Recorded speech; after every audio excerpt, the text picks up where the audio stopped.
ಸ್ಥಳೀಯ ವಾಹಿನಿಯೊಂದರಲ್ಲಿ ಪ್ರಸಾರವಾದ ಯಕ್ಷ ತೆಲಿಗೆ ಕಾರ್ಯಕ್ರಮ ಸರಣಿಯಲ್ಲಿ ಪ್ರಸಾರವಾದ ಬುರುಡೆ ಗ್ಯಾಂಗ್ ಎಂಬ ಯಕ್ಷ ಪ್ರಹಸನಕ್ಕೆ ಸಂಬಂಧಿಸಿ ಮಹೇಶ್ ಶೆಟ್ಟಿ ತಿಮರೋಡಿ ಎಂಬುವರು ಕರೆ ಮಾಡಿ ಅವಾಚ್ಯವಾಗಿ ನಿಂದಿಸಿದ್ದಾರೆ. ಅವರ ವಿರುದ್ಧ ಪುತ್ತೂರು ಗ್ರಾಮಾಂತರ ಠಾಣೆಗೆ ಮತ್ತು ಮಹಿಳಾ ಠಾಣೆಗೆ ದೂರನ್ನು ನೀಡಲಾಗಿದೆ ಎಂದು ಯಕ್ಷಗಾನ ಕಲಾವಿದರಾದ ಸುಂದರ್ ರೈ ಮಂದಾರ, ಪ್ರಜ್ವಲ್ ಕುಮಾರ್ ಮತ್ತು ದಿನೇಶ್ ಕೊಡಪದವು ಹೇಳಿದರು. ಶುಕ್ರವಾರ ಪತ್ರಿಕಾ ಭವನದಲ್ಲಿ ಪತ್ರಿಕಾಗೋಷ್ಠಿಯಲ್ಲಿ ಮಾತನಾಡಿದ ಸುಂದರ್ ರೈ ಮಂದಾರ, ಈ ಕಾರ್ಯಕ್ರಮ ಕಳೆದ ವರ್ಷ ನವೆಂಬರ್ ತಿಂಗಳಲ್ಲಿ ಪ್ರಸಾರ ಆಗಿತ್ತು. ಏಪ್ರಿಲ್ 11ರಂದು ಮಹೇಶ್ ಶೆಟ್ಟಿ ತಿಮರೋಡಿ ಎಂಬುವರು ಪ್ರಜ್ವಲ್ ಕುಮಾರ್ಗೆ ಕರೆ ಮಾಡಿ ಅವಾಚ್ಯವಾಗಿ ನಿಂದಿಸಿದ್ದಾರೆ. ತಾಯಿಯ ಬಗ್ಗೆಯೂ ಕೆಟ್ಟದಾಗಿ ಮಾತನಾಡಿದ್ದಾರೆ. ಹೀಗಾಗಿ ಅವರು ಮಹಿಳಾ ಠಾಣೆಗೆ ದೂರು ನೀಡಿದ್ದಾರೆ. ನನ್ನ ಬಗ್ಗೆಯೂ ಇಲ್ಲಸಲ್ಲದ ಆರೋಪಗಳನ್ನು ಮಾಡಿದ್ದು ಅದರ ವಿರುದ್ಧ ಗ್ರಾಮಾಂತರ ಠಾಣೆಗೆ ದೂರು ನೀಡಿದ್ದೇನೆ ಎಂದರು. ಇನ್ನು ಪ್ರಜ್ವಲ್ ಕುಮಾರ್ ಮಾತನಾಡಿ, ಒಂದು ಹೆಣ್ಣಿಗೆ ನ್ಯಾಯಕ್ಕಾಗಿ ಹೋರಾಟ ಮಾಡುವ ವ್ಯಕ್ತಿ ಅದೇ ನೆಪದಲ್ಲಿ ಬೇರೆ ಹೆಣ್ಣು ಮಕ್ಕಳ ಬಗ್ಗೆ ಅವಾಚ್ಯವಾಗಿ ನಿಂದಿಸೋದು ಸರಿಯೇ ಎಂದು ಪ್ರಶ್ನಿಸಿದ್ರು. ನಾವು ಮಾಡಿರುವಂತಹ ಸ್ಕಿಟ್ಟಿಗೂ ಇಲ್ಲಿನ ಹೋರಾಟಗಳಿಗೂ ಯಾವುದೇ ಸಂಬಂಧ ಇಲ್ಲ. ಆದ್ರೆ ಅವರು ಅದನ್ನ ತಮಗೆ ತಾವೇ ಜೋಡಿಸಿಕೊಂಡು ನಮ್ಮ ವಿರುದ್ಧ ಆರೋಪವನ್ನ ಮಾಡ್ತಿದ್ದಾರೆ. ನಮಗೆ ಕಾನೂನಿನ ಮೇಲೆ ಗೌರವವಿದೆ, ನ್ಯಾಯ ದೊರೆಯುತ್ತದೆ ಎನ್ನುವ ವಿಶ್ವಾಸ ಕೂಡ ಇದೆ ಎಂದು ಹೇಳಿದ್ರು. ಇನ್ನು ದಿನೇಶ್ ಕೊಡಪದವು ಮಾತನಾಡಿ, ಯಕ್ಷ ಪ್ರಹಸನ ಪ್ರಸಾರವಾಗಿ 6 ತಿಂಗಳು ಕಳೆದಿದೆ. ಸೋಷಿಯಲ್ ಮೀಡಿಯಾದ ಮೂಲಕ ಸಾಕಷ್ಟು ಬೆದರಿಕೆಗಳು ಕೂಡ ಬಂದಿವೆ. ಆದರೆ ನಾವು ಅದರ ಬಗ್ಗೆ ತಲೆ ಕೆಡಿಸಿಕೊಂಡಿರಲಿಲ್ಲ. ಬುರುಡೆ ಗ್ಯಾಂಗ್ ಎಂದರೆ ಅವರಿಗೆ ಕೋಪ ಬರ್ತದೆ ಎಂದಾದ್ರೆ ಅವರು ಗ್ಯಾಂಗ್ನ ಸದಸ್ಯರೆಂದೇ ಅರ್ಥ ಮಾಡಿಕೊಳ್ಬೇಕಾಗ್ತದೆ ಎಂದರು. ಇನ್ನು ಭಾಗವತರಾದ ಧೀರಜ್ ರೈ ಸಂಪಾಜೆ ಉಪಸ್ಥಿತರಿದ್ದರು. ಗೊತ್ತಿಲ್ಲ ನಮಗೆ ಅವರು ಯಾವುದೋ ಹೋರಾಟ ಮಾಡ್ತಾ ಇದ್ದಾರಂತೆ, ನಮ್ಗೆ ಅದು ಗೊತ್ತಿಲ್ಲ. ಆದ್ರೆ ಅವರೊಂದು ಹೆಣ್ಣಿಗೆ ನ್ಯಾಯ ಸಿಗ್ಬೇಕಂತ ಹೋರಾಟ ಮಾಡುವ ನಿಟ್ಟಿನಲ್ಲಿ ನಮ್ಮ ತಾಯಿ, ನಮ್ಮ ಹೆಂಡತಿ ಕೂಡ, ಅವರು ಕೂಡ ಹೆಣ್ಣೆ, ಅವರಿಗೆ ಅವ್ಯಾಚ್ಯವಾಗಿ ನಿಂದಿಸಿದ್ದಾರೆ ಅಂತಾದ್ರೆ ಇದು ಯಾಕೆ ಅಂತ ನಮ್ಗೆ ಗೊತ್ತಿಲ್ಲ. ಇದಕ್ಕೆ ನ್ಯಾಯ ಬೇಕು ಅಂತ ನಾವು ನಿಮ್ಮ ಮುಂದೆ ಬಂದು ನಿಂತಿದ್ದೇವೆ. ಈ ವಿಚಾರವಾಗಿ ನಾವು ಪತ್ರಿಕಾಗೋಷ್ಠಿಯನ್ನು ಕರೆದ.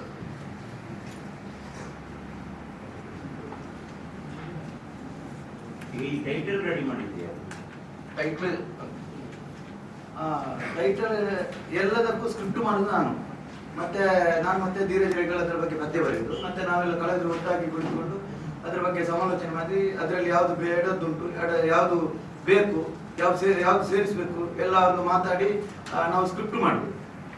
ಅದ್ರ ಮತ್ತೆ ಈಗ ಜೂನ್ ವರೆಗೆ ನಾವೆಲ್ಲ ರೆಕಾರ್ಡಿಂಗ್ ಮಾಡಿ ಆಗಿದೆ.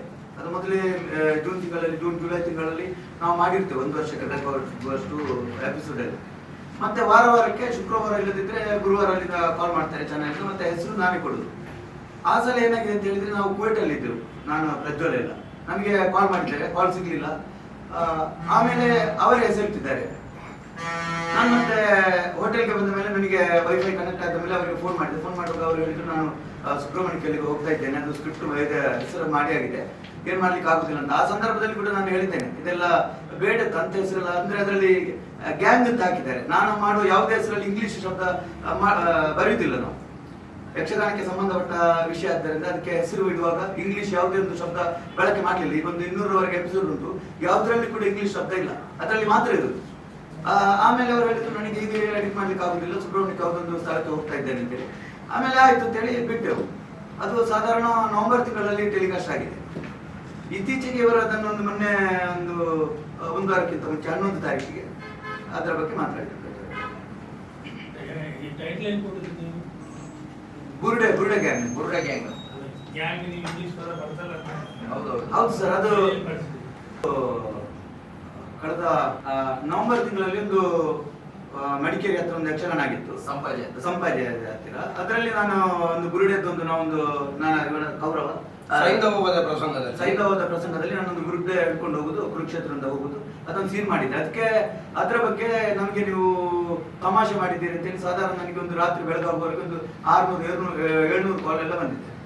ಹಾಗೆ ನನಗೆ ಬೈತಾ ಇದ್ರು, ನಾನು ಕೂಡ ಬೈತಾ ಇದ್ದೆ. ಹಾಗಾಗಿ ಅದು ಅಲ್ಲಿಗೆ ನಿಂತೋಗಿದೆ. ಆಮೇಲೆ ಆದ್ರೆ ಈ ಒಂದು ಆಲೋಚಿಸಬೇಕಾದ ವಿಷಯ ಏನು ಅಂತ ಕೇಳಿದ್ರೆ, ಅವ್ರು ಮೊನ್ನೆ ಕಾಲ್ ಮಾಡಿ ಕೂಡ ಹೇಳಿದ್ದಷ್ಟೇ, ಬುರುಡೆ ಗ್ಯಾಂಗ್ ಮಾಡಿದ್ದೀರಿ, ಬುರುಡೆ ಗ್ಯಾಂಗ್ ನಮ್ಮದು.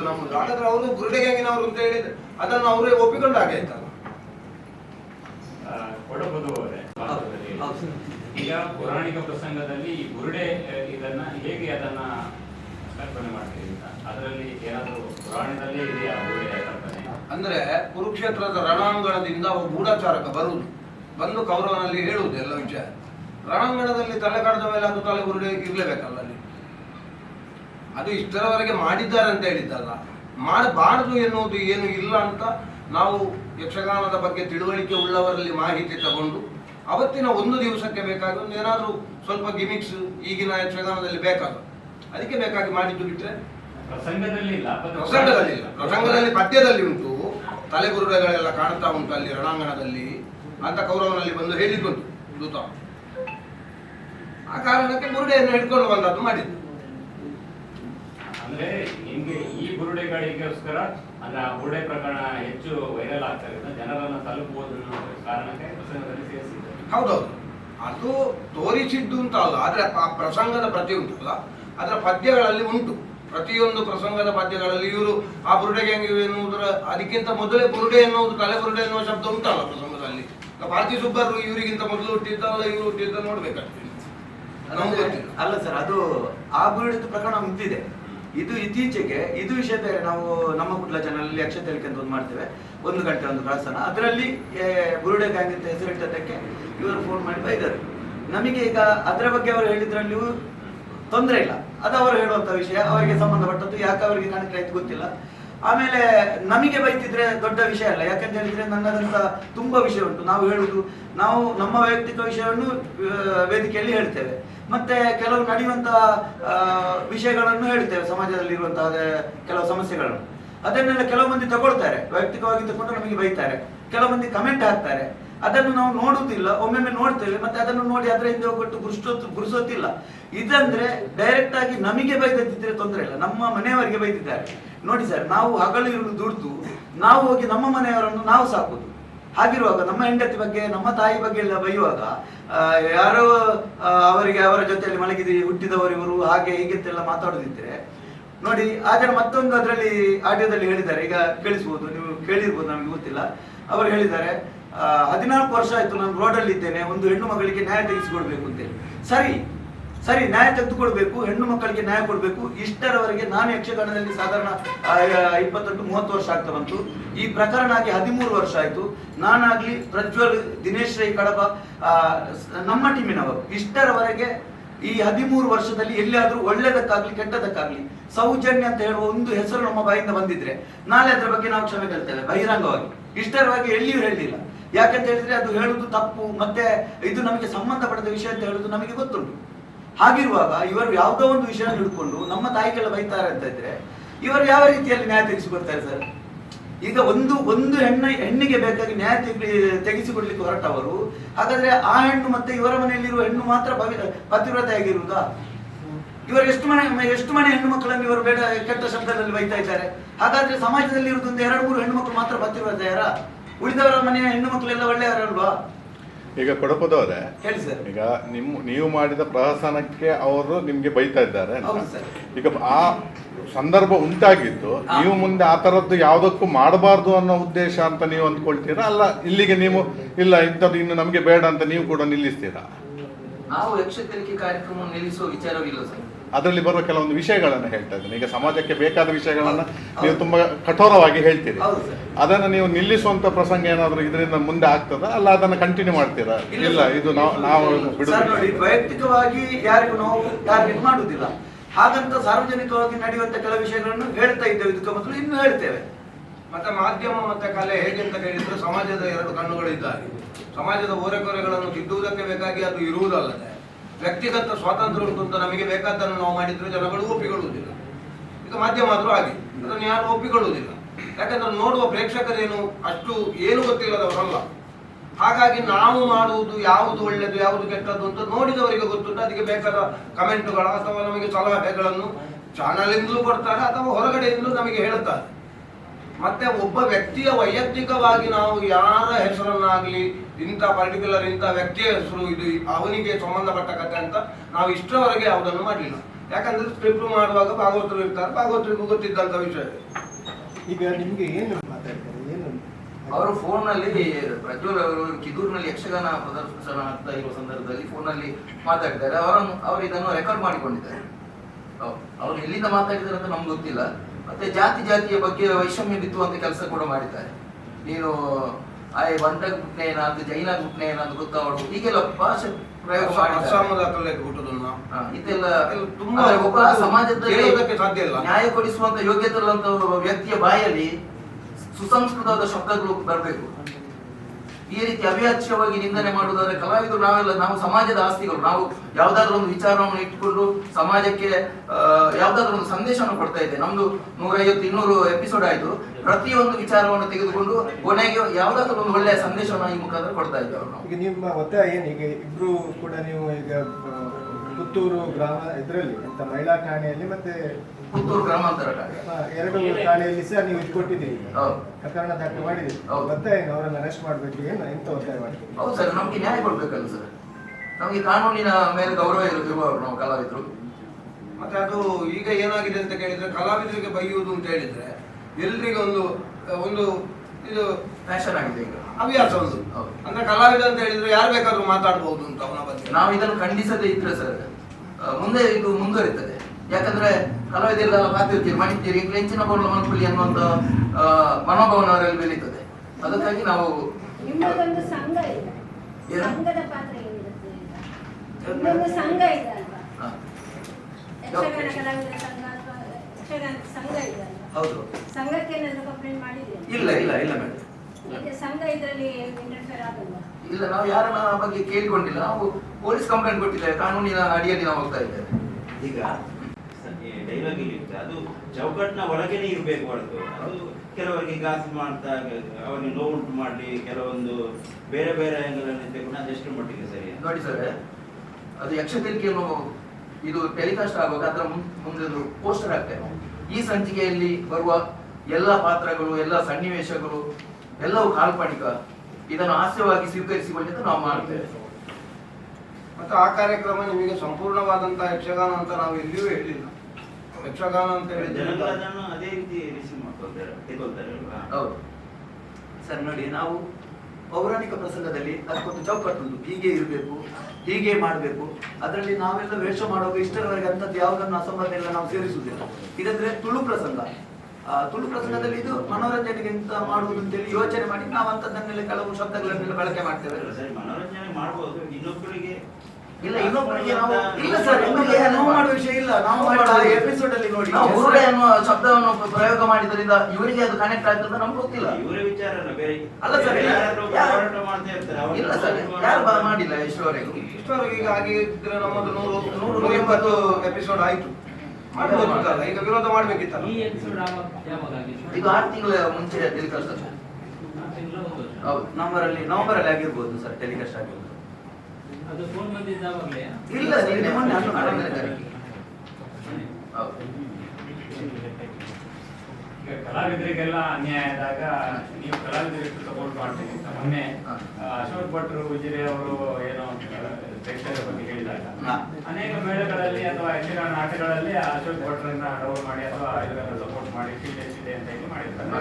ನಿಮ್ಮಲ್ಲೇ ಒಗ್ಗಟ್ಟಿಲ್ಲ ಅಥವಾ ನೀವೇ ಸಪೋರ್ಟ್ ಮಾಡೋದಿಲ್ಲ, ನೀವು ಮತ್ತೆ ನಿಮ್ಗೆ ಹೇಗೆ ಕಲಾವಿದರ ಬಗ್ಗೆ? ಸರ್ ನೋಡಿ, ನಾನು ವೈಯಕ್ತಿಕವಾಗಿ ಹೇಳುವುದಾದ್ರೆ ನಮ್ಮಲ್ಲಿ ನಮಗೆ 3-4 ಜನರಿಗೆ ಏನಾದರೂ ಸಮಸ್ಯೆ ಆದ್ರೆ ನಾನಿದ್ದೇನೆ, ನಾವಿದ್ದೇವೆ. ನಾವು ಬೇರೆ ಇಷ್ಟರವರೆಗೆ ನನಗೆ ತುಂಬಾ ಅಂಥದ್ದೆಲ್ಲ ಆಗಿದೆ. ಯಾರಲ್ಲಿಯೂ ನಾವು ಹತ್ತಿರ ಕೇಳಿಕೊಂಡು ಹೋಗ್ಲಿಲ್ಲ. ಮತ್ತೆ ಯಾರು ನನಗೆ ಫೋನ್ ಮಾಡಿ ಕೂಡ ಎಂಥದ್ದು ವಿಷಯ ಅಂತ ಯಾರು ಕೇಳಲಿಲ್ಲ. ಹೊರಗಿನವರು ಕೇಳಿದ್ದಾರೆ ಬಿಟ್ಟರೆ ನಮ್ಮವರು ಅಂತ ಯಾರು ಕೇಳಲಿಲ್ಲ. ಹಾಗಾಗಿ ನಾವು ಅದಕ್ಕೆ ಹೋಗ್ಲಿಲ್ಲ. ಮತ್ತೊಂದು ವಿಷಯ, ಯಾವುದೇ ಒಂದು ಸಮಾಜದಲ್ಲಿ ಹೊರಗೆ ಯಾವುದಾದ್ರೂ ಪೇಟೆಯಲ್ಲಿ ಇರ್ಬೋದು, ಎಂತಾದ್ರೂ ಒಂದು ವಿಷಯ 4 ಜನರಿಗೆ ವೈರಲ್ ಆಗುವಂತ ವಿಷಯ ನಡೆದ್ರೆ ಮೊದಲು ವೇದಿಕೆಯಲ್ಲಿ ಹಾಕುದು ಯಾರು ಅಂತ ಕೇಳಿದ್ರೆ ನಾನು. ಅಂದ್ರೆ ಸಾಧಾರಣ ಎಲ್ಲರೂ ಕೇಳಿದ್ದಾರೆ, ಮೊನ್ನೆ ವಿಷಯದಲ್ಲಿ ಕೇಳಿದ್ದಾರೆ, ಮಾತೆಲ್ಲ ಈ ಅಂತ ಮರೆ ಸುರುಟು ಮಾಡ್ಕೊಂಡು ತಾನೇ ಮಾಡ್ತಿದ್ದೆ. ನಾನು ಅದ್ರ ಬಗ್ಗೆ ಇಷ್ಟರವರೆಗೆ ಮಾತಾಡಲಿಲ್ಲ, ಮಾತಾಡುವುದಿಲ್ಲ. ಯಾಕೆ ಅಂತ ಹೇಳಿದ್ರೆ ಆ ಮೊನ್ನೆ ವಿಷಯ ನಾವು ಅದನ್ನು ಸಮರ್ಥನೆ ಮಾಡುವುದಲ್ಲ, ಅದ್ರ ಬಗ್ಗೆ ನಮಗೆ ಗೊತ್ತುಂಟಲ್ಲ ಯಾವ್ದು ಸರಿ ಯಾವ್ದು ತಪ್ಪು ಅಂತ. ಹಾಗಾಗಿ ನಾವು ಅದ್ರ ಬಗ್ಗೆ ಮಾತಾಡ್ಲಿಕ್ಕೆ ಹೋಗಿಲ್ಲ. ಹೇಳುವ ವ್ಯಕ್ತಿ ನಮಗೆ ಫೋನ್ ಮಾಡಿದ್ದಾನೆ. ಫೋನ್ ಮಾಡಿದಾಗ ನಾನು ಕೇಳಿದೆ ಏರ್ ಮಾರಿ ಆಗುತ್ತೆ ಕೇಳಿದೆ. ಅದಕ್ಕೆ ಏರ್ ಮರ ಫೋನ್ ಮಾಡ್ತಾರೆ 3 ದಾರ ಅಂತ ಹೇಳಿದೆ. ಅದಕ್ಕೆ ಅಂತ ದಾಣ ಹೇಳಿದೆ, ನಿಕ್ಲೆ ಗಾಜನ ನೆರ್ತಿನ ಮಾರೆ ಅಂತ ಹೇಳಿದೆ. ಆ ನೆನ ಕಳಪುಡು ಅಂತ ಹೇಳಿದೆ, ಕಳಿಸಿದ್ದಾನೆ. ನಾನು ಕೇಳಿದೆ ಇದರಲ್ಲಿ ವಿಷಯ ಏನು ಗೊತ್ತುಂಟ ಸರ್, ನೋಡಿ ಆ ವ್ಯಕ್ತಿಗೆ ನಮಗೆ ಬೈಬೇಕಿತ್ತು. ನನಗೆ ಅವ ಫೋನ್ ಮಾಡಿ ಬೈದ್ರೆ ನಾನು ಅವರಿಗೆ ಬೈತೇನೆ. ನನ್ನಂದ್ರೆ ಕೇಳುವ ತಾಳ್ಮೆ ನಮಗಿಲ್ಲ. ಯಾಕಂತ ಹೇಳಿದ್ರೆ ನಾನು ದುಡ್ದು ತಿನ್ನುವುದು, ಕತ್ತು ತಿನ್ನುವುದಲ್ಲ. ಮತ್ತೊಬ್ಬರಿಗೆ ಮೋಸ ಮಾಡಿ ಮತ್ತೊಬ್ಬರದನ್ನು ಲೂಟಿ ತಿನ್ನುವವರಲ್ಲ ನಾವು. ನಾವು ಹಗಲಿರುಳು ದುಡಿದು ತಿನ್ನುವರು. ಆಗಿರುವಾಗ ನಮ್ಗೆ ಹೆಮ್ಮೆ ಉಂಟು. ನಾನು ಅದು ಕೇಳಿದೆ, ಆ ಜನ ಯಾಕೆ ಫೋನ್ ಮಾಡಲಿಲ್ಲ ಅಂತ ಹೇಳಿದ್ರೆ, ನಮಗೆ ಅವರು ಫೋನ್ ಮಾಡಿದ್ರೆ ನಾವು ಅವರಿಗೆ ಕೌಂಟರ್ ಕೊಡ್ತೇವೆ. ಅವರಿಗೆ ಬೇಕಾದ ವಿಷಯ ಅಂತ ಯಾವುದು ಅಂತ ಹೇಳಿದ್ರೆ ಕೌಂಟರ್ ಕೊಡಬಾರ್ದು, ಯಾನಾಗಿ ನೆರ್ತೆ ಅಂತ 4 ಮಂದಿ ಮುಂದೆ ಹೇಳ್ಬೇಕು ಅಷ್ಟೇ. ನಮಗೆ ನೋಡಿ ಅವರ ಭಾಷೆಯನ್ನು ನಮಗೆ ಮಾತಾಡ್ಲಿಕ್ಕೆ ಗೊತ್ತುಂಟು. ನಾವೆಲ್ಲ ಮತ್ತೆ ಅದನ್ನು ಹೇಳಿದೆ, ಎನ್ನ ಪೆದಂಬು ಗೊತ್ತುಜ್ಜಿ, ಎನ್ನ ಪೆದಂಬು ಗೊತ್ತುಜ್ಜಿ. ಇದು ಪೆದಂಬೆ ಅಲ್ಲ, ನಮ್ಮ ಲೆಕ್ಕದಲ್ಲಿ ಇದು ಪೆದಂಬೆಲ್ಲ. ನಾವು ಒಮ್ಮೊಮ್ಮೆ ಮಾತಾಡುವ ಪೆದಮ್ ಇದಕ್ಕಿಂತ ಮತ್ತೆ ಭಯಂಕರ ಕಾಲ. ನಾವು ಪೆದಮ್ಮು ಮಾತಾಡಿದ್ರೆ ಆ ಜನ 3 ದಿವಸ ಯೋಚನೆ ಮಾಡ್ಬೇಕು, ಈ ಶಬ್ದದ ಅರ್ಥದಾದ ಮರೆ ಅಂತ ಆ ಜನ ಯೋಚನೆ ಮಾಡ್ಬೇಕು. ಅಂತ ಪೆದಮ್ಮು ನಮ್ಮಲ್ಲಿ ಉಂಟು. ಹಾಗಂತ ಅವರಿಗೆ ಬೈಯುವಂತದ್ದು ಮತ್ತೊಬ್ಬರಿಗೆ ಹೇಳಬೇಕು ಅಂತ ನಮ್ಮ ಹಿರಿಯರು ನಮಗೆ ಹೇಳಿಕೊಡ್ಲಿಲ್ಲ. ನಮಗೆ ಇದೊಂದು ಉಂಟಲ್ಲ, ಬಾಯಿಯಲ್ಲಿ ಒಂದು ನಾಳಿಗೆ ಅಂತ ಹೇಳುದುಂಟಲ್ಲ, ಅದು ಮತ್ತೊಬ್ಬರನ್ನು ಚೀಪ್ ಮಾಡ್ಲಿಕ್ಕೆ, ಮತ್ತೊಬ್ಬರನ್ನು ಹಾಳು ಮಾಡ್ಲಿಕ್ಕೆ ಇರುವುದಲ್ಲ, ನಮ್ಮ ಹೊಟ್ಟೆ ತುಂಬಿಸಿಕೊಳ್ಳಿಕ್ಕೆ ಇರುವುದು. ಅದನ್ನು ತಿಳಿದು ನಾವು ಸುಮ್ಮನಿದ್ದೇವೆ ಅಷ್ಟೇ. ಮತ್ತೆ ಹೇಳಿ ಸರ್. ಈಗ ಇನ್ನೊಂದು ಆರೋಪ ಏನಂದ್ರೆ, ಈಗ ಈ ಟೈಟ್ ಬಗ್ಗೆ ನಿಮ್ಗೆ ವಿರೋಧ ಇತ್ತು. ನೀವೇ ಒಂದು ಮಾಹಿತಿ ಅಷ್ಟೇ, ನೀವ್ ಹೇಳಿದ್ರಂತೆ ಈ ಟೈಟ್ ಬೋಡ ಅಂತ ನಿಮ್ ನಡುವೆ ಒಂದು ಮಾತುಕತೆ ಆಗಿದೆ. ಹೌದು ಹೌದಾ? ಹೌದು ಹೌದು ಸರ್, ಹೌದು ಹೌದು ಹೌದು.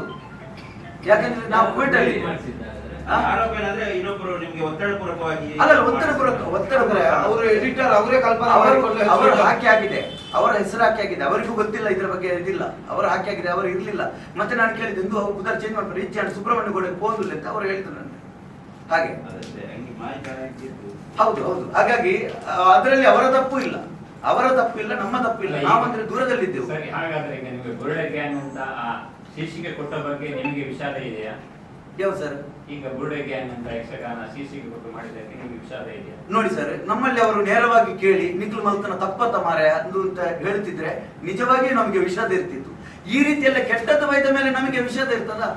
ಒಂದು ಮಕ್ಕಳಿಗಾದ್ರೂ ಅಷ್ಟೇ, ಸಮಾಧಾನದಲ್ಲಿಂದ ಮಾರಾಯ ನೀ ಮುಟ್ಟೊಡ್ಚಿ ಅಂತ ಹೇಳಿದ್ರೆ ಮುಟ್ಟುವುದಿಲ್ಲ. 2 ಕೊಟ್ಟು ಹೆಣ್ಣು ಮುಟ್ಟೊಡ್ಚಿ ಅಂತ ಹೇಳಿದ್ರೆ ಆ ಮಕ್ಕಳು ಮತ್ತೆ ಮುಟ್ಟದ ಬಿಡ್ತಾವ? ಅಲ್ಲ, ನಾವು ಸರಿ ಅಂತ ಹೇಳುದಲ್ಲ, ನಡೆದ ವಿಷಯ ಎಷ್ಟು ಸರ್?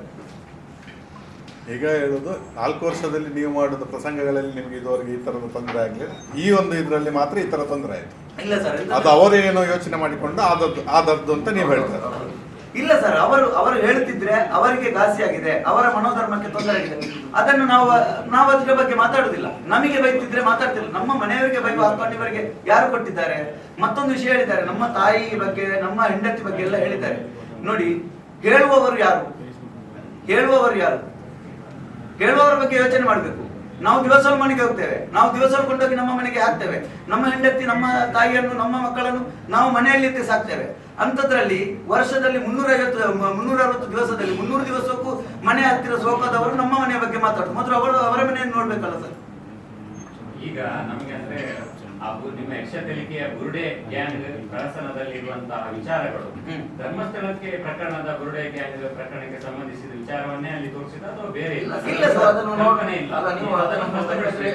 ಮೊಬೈಲ್ ಅಲ್ಲಿ ನೋಡ್ಬೋದು. ಯಾವುದೇ ವಿಚಾರ ಅವರ ಬಗ್ಗೆ, ಕ್ಷೇತ್ರದ ಬಗ್ಗೆ ಏನು ಆ ವಿಚಾರ ಅದಕ್ಕೆ ಕನೆಕ್ಟ್ ಆಗುವಂತ ವಿಚಾರ, ಇದು ಫ್ಯಾಮಿಲಿಯಲ್ಲಿ ನಡೆಯುವಂತ ಒಂದು ಅದರಲ್ಲಿ ಪಾತ್ರಗಳಿಗಿಂತ ಹೆಸರು ಕೂಡ ಅವರಿಗೆ ಕನೆಕ್ಟ್ ಆಗುವಂತ. ಈಗ ಅವರ ಹೆಸರು ಇದ್ದದ್ದ ರೀತಿಯಲ್ಲೇ ಬೇರೆ, ನಾವು ಹೆಸರು ಮೊದಲನೇ 2 ಹೆಸರು ಬೇರೆ ಇಟ್ಟು ಕಡೆಗೆ ಆ ಹೆಸರು ಬರುವಾಗ ಅಂತದ್ದು ಕೂಡ ಇರ್ಲಿಲ್ಲ. ನಾವು ಮಾಡಿದ ಕಾನ್ಸೆಪ್ಟೇ ಬೇರೆ. ನಾವು ಮಾಡಿದ ಕಾನ್ಸೆಪ್ಟ್ ಏನು ಅಂತ ಕೇಳಿದ್ರೆ, ಸಮಾಜದಲ್ಲಿ ಒಬ್ಬ ಉನ್ನತ ಸ್ಥಾನಮಾನದಲ್ಲಿರುವ ವ್ಯಕ್ತಿಯ ಪೂರ್ವಾಪರವನ್ನು ತಿಳಿಯದೆ ನಾವು ಅವನ ಬಗ್ಗೆ ಅಪವಾದ ಹಾಕಬಾರದು ಎನ್ನುವ ಕಾನ್ಸೆಪ್ಟ್ ಅನ್ನು ಇಟ್ಟುಕೊಂಡು ನಾವು ಮಾಡಿದ್ದು. ಆದ್ರೆ ಅವರು ಅದನ್ನು ಕನೆಕ್ಟ್ ಮಾಡ್ಕೊಂಡಿದ್ದಾರೆ. ಅವರು ಅದರಲ್ಲಿ ಹೇಳಿದ್ದಾರೆ, ಎಂಕ್ಲೆಗೆ ಬಂತೀನಿ ಅಂತ ಏನ್ ಮಾಡ್ಲಿಕ್ಕೆ ಆಗ್ತದೆ? ನೋಡಿ ಸರ್, ನಾವು ಈಗ ಒಂದು ವಿಷಯ ತಗೊಳ್ಳುವಾಗ 10 ಸಲ ಯೋಚನೆ ಮಾಡ್ತೇವೆ. ನಾವೆಲ್ಲ ಕುಳಿತು ಅದರಲ್ಲಿ ಯಾವ್ದು ಬೇಕು ಯಾವ್ದು ನಮ್ಮ ಈಗ ಭಾಗವತ ಭಕ್ತಿಗಳು ಸೇರಿಕೊಂಡು. Okay sir.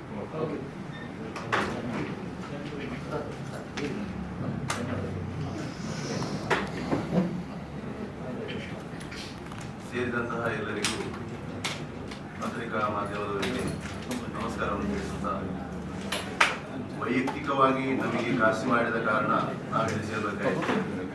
ಯಾವುದೇ ವ್ಯಕ್ತಿಗೆ ಯಾರದ ಮನೆಗೆ ಬೈಯುವಂತಹ ಹಕ್ಕಿಲ್ಲ. ಒಂದು ಮಾಧ್ಯಮದ ರೀತಿ ಕೆಲಸ ಮಾಡುವಂತಹ ಕಲಾವಿದವರು ನಾವು. ಏನೇ ಇದ್ರೂ ನಮಗೆ ಒಂದು ಫೋನ್ ಮಾಡಿ ಮಾತಾಡ್ಬೋದು, ಅಥವಾ ಒಂದು ಕಡೆ ಸಿಕ್ಕಿ ಒಂದು ಮೀಟಿಂಗ್ ಮಾಡಿ ಆ ವಿಷಯದ ಬಗ್ಗೆ ಚರ್ಚೆ ಮಾಡ್ಬೋದು. ಅದನ್ನು ಹೊರತು ವೈಯಕ್ತಿಕವಾಗಿ ಘಾಸಿ ಮಾಡುವಂತಹ ಯಾವುದೇ ಹಕ್ಕು ಯಾರಿಗೂ ಇಲ್ಲ. ಇದರ ಪರವಾಗಿ ನ್ಯಾಯ ಸಿಗಬೇಕು. ತಾವೆಲ್ಲ ಸೇರಿದ್ದೀರಿ, ನೀವು ನ್ಯಾಯ ತೆಗೆಸಿಕೊಡ್ತೀರಿ ಅಂತ ನಾವು ನಂಬಿದ್ದೇವೆ. ಎಲ್ಲರಿಗೂ ಧನ್ಯವಾದ ತಿಳಿಸ್ತೇವೆ.